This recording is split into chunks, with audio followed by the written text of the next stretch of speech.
Well, forefront, let me ask you, when was the last time you did something because you felt like you needed to do it? I mean, haven't you guys all been there, right? We have this little tug. We feel like there's just something we need to do. There's some place we need to go. There's an experience that we need to have. And we really aren't sure why, but we know we need to do it so we could really say we did it. I don't know if you guys saw the story that came out from yesterday, but Blue Origin, which is Jeff Bezos' space travel company, how strange it is to say that we now have space travel companies. I heard Jim Gaffigan say one time, who's your favorite rich astronaut billionaire? You know, I don't know who yours is, maybe Jeff Bezos, but Jeff Bezos' Blue Origin company sent a team to space yesterday. Now, it's kind of space, if you guys saw the article. It's really cool. They send this shuttle up 62,000 miles. That's a long way. Basically to the point where you get weightless, and then they parachute back down. So, seems like pretty fun. When I was a kid, we used to do that. It was called the Screaming Eagle at Six Flags, right? You kind of came out of your seat just a little bit, a little weightless. Some of you guys know what I mean. But really, this rocket, 62,000 miles in the air in 11 minutes. Now, that sounds fun. That seems exciting. Yesterday, there was a group that went, including Michael Strahan, who was the Giants' defensive end, TV personality. Really good time. Question is, would you go if you had the opportunity? And why would you go? See, I think I would go because I could say that I went to space. Now, we really don't know how much it costs to go. You can look up on the website. It says book now. You can click the link, and then you'll get a phone call every day for the next 6 months. But some websites kind of guess at when they originally came out with this idea, it was between $100,000 and $300,000 a seat.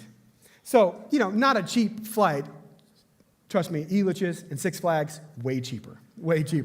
But this idea is that why would you not want to go for that experience to say that you went? Now, for you may not be going to space. For you, it might be a ski trip. You might not ski, you might not even like snow, but you went on that ski trip, right? Why? So you could say you went. Or maybe for you really hate road trips, but somebody in your family said, we need to go to Yellowstone, so let's go. And you made that track all the way up and back, so you could say you went. See, I think there's this reality in life that we face, that we deal with, and it's this feeling we have inside of us that there are certain things we need to do, there are certain places we need to go, and there's certain experiences that we need to have. And that is all fine and good. There are certain things in life that we want. We want a house that we can be proud of, that will fit our family, that will keep us warm in the winter. We want a car that we know is going to get us to point A and to point B and occasionally up to Copper Mountain and back. That's not going to break down, right, and embarrass us at the corner of Bowles and Wadsworth. We want to be able to look nice when we go to work or walk into that sales meeting or step into on that conference call. But the challenge we run into is when we want things because we think that when we get that thing, it's going to make us happy. Because what that indicates to us is that there's something kind of dangerous going on under the surface that we need to be aware of, and that is that we are struggling to find contentment. Contentment's one of those topics that we see throughout the scripture, we see God talk about throughout the Bible, and contentment is something that if we're honest with ourselves, each of us struggle with at times, and some of you in this room might be saying that I struggle with it all the time. So when we think about contentment, let me define what I want to talk about today. Think about contentment like this. The definition of contentment is this. It's finding joy. Contentment is finding joy in what we already have in our lives, feeling or showing satisfaction with our possessions, status, or situation. And so this idea of contentment is that I can find joy in what I already have. Now, if I look at my life and I say that I'm trying to find joy in what I don't have, it's an indication that I'm struggling with contentment. And so often what happens to us, though, I think in life, is we naturally just fall into this rut of thinking that says, well, if I could just get more, then I will be better. If I could just get more, then I'll be happier. But if we take anything away from the great theologian Mick Jagger, who said, I can't get no satisfaction, even if Mick couldn't feel joy with all the fame and fortune, we might be a little off base too. So I want to spend a little time this morning seeing what it looks like for us to find joy, but find it through contentment. But be able to find it through the things that we already have. President Theodore Roosevelt once famously said that the thief of joy is comparison. Anybody know that's true? Anybody ever experienced that before? That when it comes to something stealing your joy, it's often comparison. Because we're looking at somebody else and we're saying, if I just had that, if I just had that, then I would be joyful and I would feel like I had everything that I needed. You know, the book of Proverbs talks about this in Proverbs 14, and it says this, Proverbs 14. It says, a heart at peace gives life to the body, but envy rots the bones. And when we talk about comparison and this lack of contentment, it leads us to this place of envy and jealousy and all of these things. But the Bible has something to say about this in our life. And the Bible wants to be careful for us to see that comparison is that thief. How many of you know that is true, that comparison is a thief? Guys, you might be at the gym doing your thing, right? You're feeling pretty good. You're looking in the mirror. You're like, man, I'm actually making some progress. I'm seeing some gains. And then little Thor, right? Little Chris Hemsworth walks over next to you and starts putting up 400 on the squat rack. And all of a sudden, you drop your head and you walk out defeated, right? You decide you're going to go to Planet Fitness instead, where there's no lunks allowed. Or how about moms? You are really feeling good. You're in a great place emotionally, and then you go to Target, and your kid starts to cry and starts to get the gimmies, and you look over, and there seems to be another mom that just has it all together. She pulled up in the car that you want. Her kid's acting great, not looking at her phone like yours is. And you're thinking, man, I thought I was doing good. Hey, how many of you this last year have been on Zoom, and you're at work, and you're having a conversation, and all of a sudden you peer into the coworker's kitchen or dining room, and what does your mind do? Wow, they've got a really nice house. I need new cabinets, floors, countertops, paint, right? Anybody been there? If your hand is not up, I'm going to call you out on it, right? I think we've all been there this last year. The reality is comparison is the thief of joy. Comparison is a really difficult thing to deal with. Last September of 2020, my daughter Emma, I think I've told you guys before, she was battling some really bad stomach aches, and we took her in, and they found out she's celiac. She has celiac disease, which means she's gluten-free, and which means everything has to be gluten-free. If she gets one little bit of gluten, it really tears her stomach up. But you know who's not gluten-free? Her sisters. And so Emma, well, I can see it in her eyes, this idea of comparison, because she sees her sisters enjoying a cinnamon roll or you name it, right? A brownie, doesn't matter what it is. And I see it in Emma. All of a sudden, the joy evaporates, even though what she has is still pretty good to eat. Comparison is a thief of joy. So one of the questions we have to ask is, how do we get around it? How do we keep this lack of contentment and this quick-natured shift to comparison to stop stealing our joy? Well, if you've been with us the past few weeks, we've been in the book of Philippians chapter 4. And the Apostle Paul, in the book of joy, is talking about how we can have joy by choosing joy. What's interesting is Paul writes this letter from prison. Paul is tied to a soldier, writing this letter from prison in Rome, writing to a group of Christians in Philippi who are really suffering for their faith, who have been outcasted by society and their families, and are really facing arrest for being part of the church. And so there's not a lot of joy in their life. And Paul says, you know what? You actually can experience joy. Like, joy can actually be yours. Not your circumstances aren't looking too good right now. But you know what? You can experience joy just like Paul, experienced joy writing from prison. So the question is, how do we truly choose joy? See, there has to be the shift that takes place, because I think for a lot of us, we tend to look at the circumstances that happen to us, and we typically drive our feeling of our life and our value and our worth based on those circumstances. So let me do a little definition, a little defining really quickly. When we talk about joy, I want to look back to what we said 2 weeks ago, the difference between joy and happiness. So we say this. Happiness is this. Happiness is an emotion based on circumstances and outcomes. So you say, I'm going to find happiness. Well, happiness is something that happens to you. And we joked a few weeks ago that you can be happy at 10:30 and completely sad at 10:35, right? It comes and it goes. But joy is deeper. It's something more. It's something bigger. We define joy like this. Joy is gratitude rooted in grace, no matter the circumstance you're in. It's this gratitude, right, that's rooted in grace, that's bigger, that's deeper, that's richer, that's outside of the circumstances that we face. So the question is, why do we lack joy and contentment then, if it's something that's available to us all? There was an article I read this week, and it's a really interesting article. I'd encourage you to go look it up. It's called Materialism and Discontentment in Prosperous America. And what this article talked about was, over the last 4 decades, 40 years, just how much things have changed, but just how discontent people still are. Look at some of these stats. These are really interesting. It said in the last 40 years, we know that income has risen drastically because of inflation and other things. The average home is 1,000 square feet bigger. The average diet is 500 more calories per person. I can vouch for that. That's real. That's a true stat. The average life expectancy has gone up over 10 years in the last 4 decades. Life expectancy has grown over a decade. And the article said that we are living in the absolute best time to be alive up until this point. But yet, people are as discontent as ever. People are as joyless as ever. And the author is not wrong. And here's how you tell. Because if you go stand around the water cooler at work, or you go to the coffee shop and listen to what the people are talking to you at the next table over, what you hear is grumble and complain and what I don't have, rather than contentment in what we do. So let's just be honest and lay that out on the table and put our cards down and say, look, this is a situation, this is a thing that we all deal with, and we got to figure out how we can get through it. And then you mix in a global pandemic and it just makes things even worse. The question is this picture that we see in the Bible of contentment even possible? And if it is, how do we ever get there?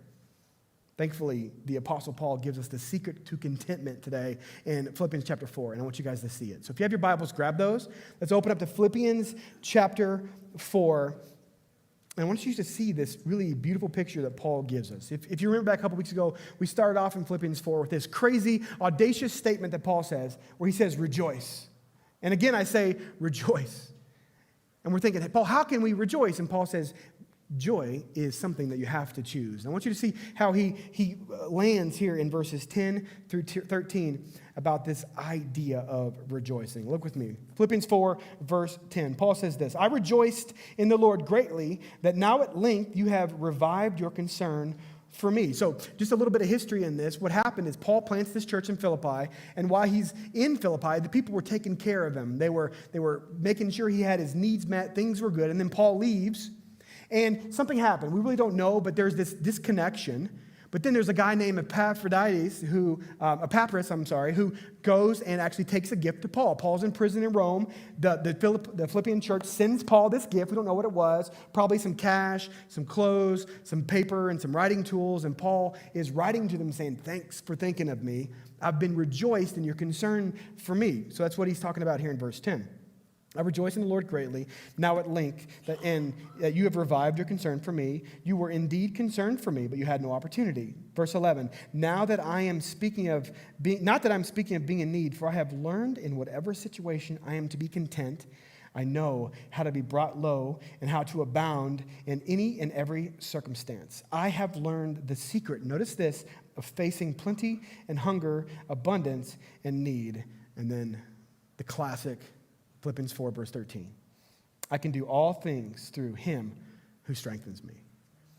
Forefront, this is the word of the Lord. Thanks be to God. You know, a few weeks ago when we were starting this series off, we started talking about that question, what does it mean to enjoy your life? You guys remember what we talked about? We said that a lot of us fall into the when-then trap. Remember that? We say, well, when this happens, then I will feel joyful. I will be able to enjoy my life. I think the same thing is true when it comes to this topic of contentment. We say, when I have this, then I'll be content. When I have that, then I'll feel good. I'll have the contentment I need. I'll be happy. I can be at rest. When my 401k has enough zeros in it, then I'll have what I need, right? When I have enough room in my home to welcome guests, well, then I'm going to really feel happy. When I have a car that doesn't break down. When I have the right relationship. When the Nuggets make the NBA Finals. We're going to be waiting on that one, I think, for a long time. But this when-then thing is real, and it exists for us all. But I want us to take a moment and just say, I think so much of this battle that we fight with contentment and with this comparison starts off because we start with the wrong place. It begins with our expectations. And your starting point depends and derives where you're going to end. And so the question I want to ask is, what if we changed our starting point? See, when it came to this idea that more is better, that more makes me happy, that having what somebody else has, if I can get to that point, then I'll feel right. What if we changed that and we change the starting point. Here's what Paul's talking about here in verse 10 and 11. Notice what he says in verse 11. He's thanking them for what they gave him in verse 10, and then he says, but not that I'm speaking of being in need. Because anytime I'm in need, I've learned. I have learned in whatever situation I am to be what? Content. To be content. So I think what Paul is saying to us here is that we have to untie contentment from circumstance. That we actually have to untie this view, this place that says that I'm going to become content when I get to a certain place in my circumstances. If my circumstances are good, if my circumstances are right, if my ship is coming in, I'm content. Things are going to be good.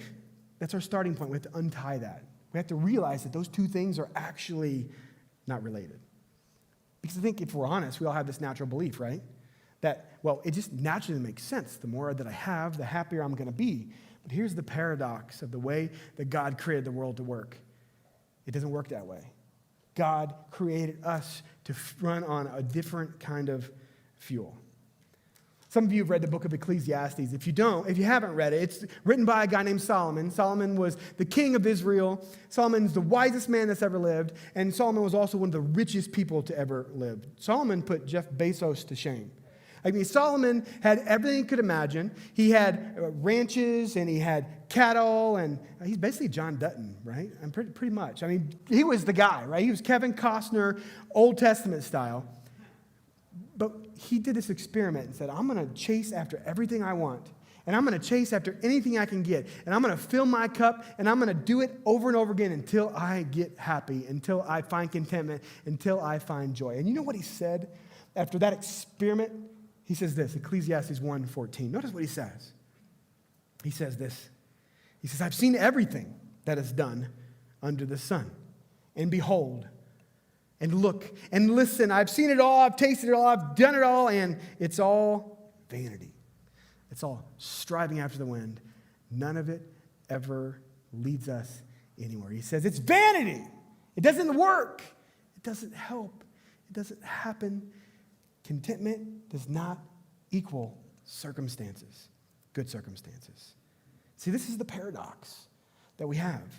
This is the paradox that we see in the way that God designed the world. Remember in Matthew 19, there's the rich young ruler. He comes up to Jesus, and he's like, hey, Jesus, what do I need to do to inherit eternal life? And Jesus is like, well, you need to honor your mother and your father, and you need to not steal, and you need to not covet, and all these things. He's like, I've done all these things. And Jesus is like, okay, good.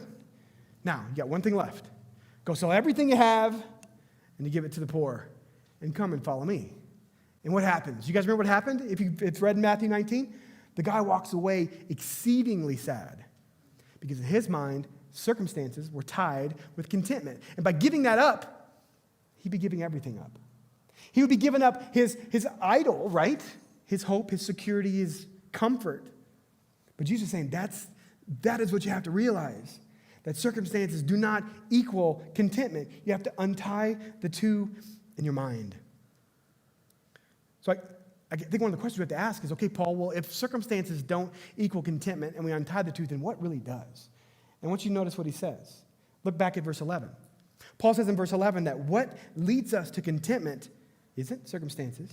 It isn't the good, the bad, and the ugly. What it really is, learning to find contentment. He says this. He says that I have learned in whatever situation I am in to be content. I know how to be brought low, and I know how to be abound. In any and every circumstances, I have what, church? Learned. What has he learned? The secret to being content.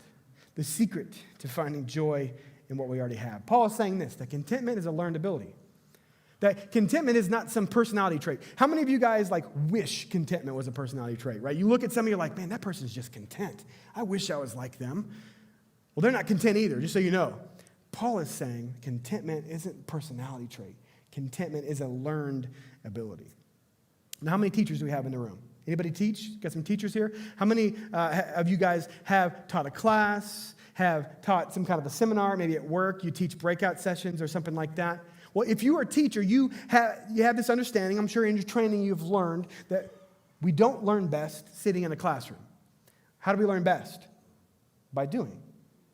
How many of you heard of the 70-20-10 rule? Some of you guys have heard of the 70-20-10 rule? I'm going to throw a diagram up here. The 70-20-10 rule says this, that we learn best by doing, that we take what we learn in the classroom and that we learn best by doing. So actually, what this theory says is that 10% of what you actually, what you learn actually comes from sitting down and hearing it and seeing it. Another 20% comes from kind of group work, right? Working through it with your peers or your classmates or the people at work. But 70% of it comes from the actual doing. This is why when we read God's word, he says, go and do, right? Don't just be hearers of the word, but be doers of the word. 70, 20, 10. And so it would make sense, wouldn't it, that when Paul talks about how we actually choose joy and how we actually find contentment, that it comes from doing and not just expecting something to happen to us. And I think many of you know that this is really how it works in life. If you were a nurse, you took clinicals. If you were an engineer, you probably had internships in the summer. I know for me, when I decided that I wanted to learn how to change the outlets at my light switches at my house last year, what I did was I read the package that came in. I tried to do it on my own. I got shocked. I shocked my socks off. I called a buddy. He showed me how to do it, and then I did it over and over again. And I learned how to change light switches. So if you need any help, still don't call me, please. I've got a name of somebody else to give you. But that's how we learn, right? We see, we do with somebody else, and then we actually do it on our own. And this is what Paul is talking about. How do we learn to be content? How do we learn to be satisfied with what we have, to find joy in what we have, even when we don't have a lot? But even harder, how do we learn to be content when we have a lot and it still doesn't fill the blank? Paul says you do it through experience. So if you know much about Paul's life, you know that Paul was probably born into a pretty wealthy family, went to an Ivy League education, was fast-tracked to the head of his class, was going to be a pretty big deal in religious circles. But yet, Jesus changed his life. Paul decided he was going to give all that up and he was going to go and plant churches. And he ended up going through a lot of really hard times. He never had any money. He never had a house. He always was sleeping on somebody's couch. But he interestingly has said in verse 11 again that he's learned. He's learned the secret of facing plenty and hunger. Verse 12. He's learned the secret of facing plenty and hunger and abundance and need. You know, Paul says in the book of 2 Corinthians, chapter 11, that he was beaten with rods, that he was shipwrecked 3 times, that he spent a day and a night floating in the water, that he was stoned. He was hit with rocks and stones. He was hungry. He was thirsty. He was sleepless. He was cold. He was stuck outside for days. And yet he can say this crazy, audacious claim that he's learned to be joyful and content. And you and I hear that in our modern world, and we think, how is that possible? But it's because he's made the decision to choose something greater than experiencing his circumstances. Notice the secret he tells us here in verse 13. Verse 12 and 13, he says, I have learned contentment. How? The secret, verse 13, I have learned that I can do all things through him who strengthens me. Classic verse. You may have it on a coffee cup or a wall hanging at home. I can do all things through him who strengthens me. Paul says, because I've learned this, I can handle having a lot, and I can handle having a little. I can handle having abundance, and I can handle having need. And in the midst of it, I can be content in all things. So here's what Paul says. If you're taking notes, write this down. The secret to contentment is learning to trust God's grace. This is what Paul is saying. That the secret to you being content, to you finding joy, to you finding peace, is actually trusting in God's grace. Let me ask you, in the last 60 days, now this is a safe space, right? It's a safe place. We can all be friends. In the last 60 days, how many of you have had a sleepless night? About half of us. The other half of you guys sleep like babies, right? Every night. Sleepless night. Some of us never sleep, right? Just how we are, right? But how many of us have sleepless nights? You know, there seems to be this connection between contentment and rest. Have you ever thought about this? There seems to be this connection, this concept when it comes to the search for contentment, that what we're really searching for is rest. And it gets back to the what then, right? The when then, I should say. It gets back to, because when I get to this place, then I'm going to actually be able to rest. This contentment cycle, this search, this quest we're on, is this desire and this search for us to actually go and find that thing that's going to give us rest. And so we say, when I get to this point, when I graduate, man, then I'm going to rest. right? Then I'll be content. When I get my kids out the door and I get done paying for school and college, then I'm going to rest. When I retire, when my bank account's where it needs to be, when I get that new car and that big enough house, then I'm going to be able to rest. But that is the illusion that we fall for. The reality is rest is never going to come from reaching that thing. There's a great quote by Eric Raymond. He wrote a book about learning to find contentment in the difficult times. And notice what he says. He says this: contentment is learned by resting in what we cannot see. Isn't it interesting? That it's this idea, I am going to rest, which is not easy. That's why we need God to be involved in part of this. I'm going to rest in what I cannot see, because in that resting is when I actually find contentment. It's a lack of rest that comes from seeking it in other ways. Notice what he says next. He says that discontentment results from seeking rest in physical things. So the physical things that you are searching for, there's a reason that you're tired. Some of you right now are really tired. Some of you right now are really exhausted. Now, some of you right now are really tired. You have a 2-year-old at home. Some of you are really tired because you are chasing after something that's going to make you happy, but it never works. And so this idea for us to actually find rest comes from seeking and discovering contentment outside of our circumstances. But we have to learn it. And that's what Paul is saying. And Paul is saying that he has learned it by trusting in God's grace. See, one of the realities that I want us to grab a hold of today, and I want to remind you of because we've talked about it before, is that you and I have a desire inside of us, that we were wired and created for something that we cannot fill with anything this world has to offer. Like, just be real. No matter how many times you do anything in this world, it will be fun and it will be a gift and you will enjoy it, but it will never satisfy that deep longing in your heart. It's like C.S. Lewis said. You guys know the classic quote. We say it often here. If I find in myself desires which nothing in this world will satisfy, the only logical explanation is what? I was made for another world. When you and I were made to find contentment in our relationship with God, and then sin broke that, fractured that, messed all of that up. And now we've been trying to fill that crack with other stuff, and it still has not worked yet. And I'm 40, and I'll tell you, I haven't tasted it yet. And I think some of you that are older than me will say, you haven't either.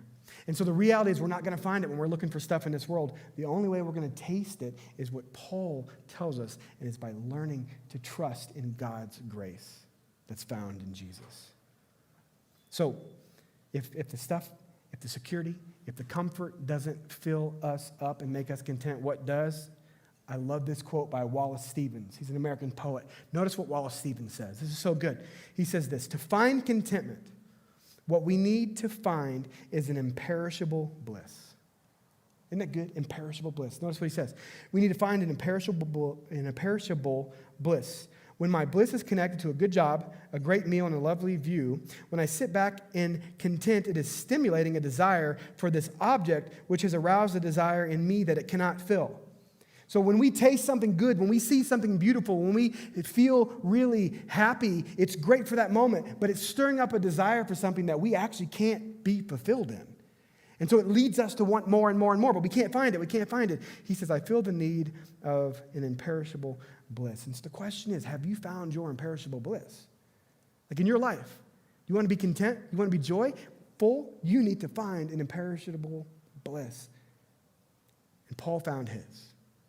Really, Paul found the only imperishable bliss, and that is Jesus. And because of what Paul found, he can say, I can do all things through him who strengthens me. This word, all things, is constricted to our physical ability. I can't dunk a basketball, and some of you can't run a 4.5 40, but all things means that I can deal with the hard times, but I can also be content in the very good times. And Paul's saying, because of my imperishable bliss in Jesus, I can do all things. This word can do, I love this. This is a little, let me nerd out on you for a second in Greek. This word can do actually means strength and power. So really, this is what Paul says. If we could rework this verse to make sense of us, this is what Paul says. For all things, I have strength in the one strengthening me. So in all things, you have strength if you know Jesus. In all things, in good things, and bad things, and hard things, and low things, and high things, in the good and the bad, and the ebb and the flow in the life. You can do all things through Jesus who strengthens me. And what Paul's driving us home to is what theologians would call the doctrine of the union with Christ. Say that with me, union. Union with Christ. It's this idea that we are tied once and for all with Jesus. When you have made the decision to put your faith in Jesus, you are now in union with Christ. That means Christ lives in you. That Jesus lives in you and works through you, and there's nothing you can do. If you've truly made the decision to trust Jesus, there's nothing you can do to mess that up, which is good news, which is very good news. So this idea of having union with Christ means that in all moments, Jesus can work through us.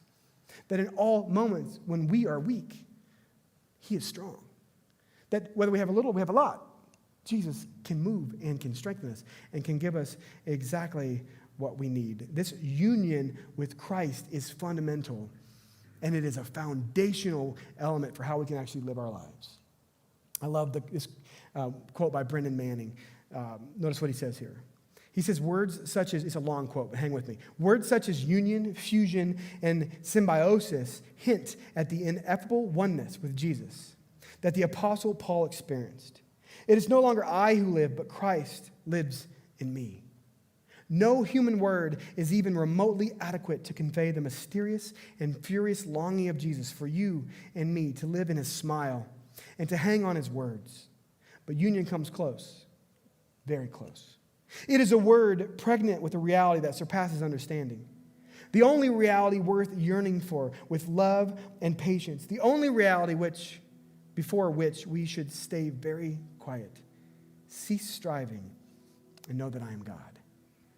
See, this reality that you and I are in union with Jesus, that Jesus lives in us, means that Jesus is going to give us whatever we need, and we can actually stop striving to fill our cup with things and stuff and experiences.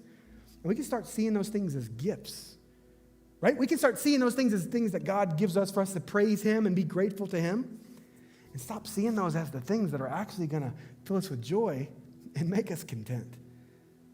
And friends, I want you to listen. This is so big. Don't miss this. This reality, the fact that you have been united with Christ because of your faith in Jesus, not because of what you did, but because of what he did by stepping into this earth and taking our sin on his shoulders and going to the cross for you and rising from the grave for you.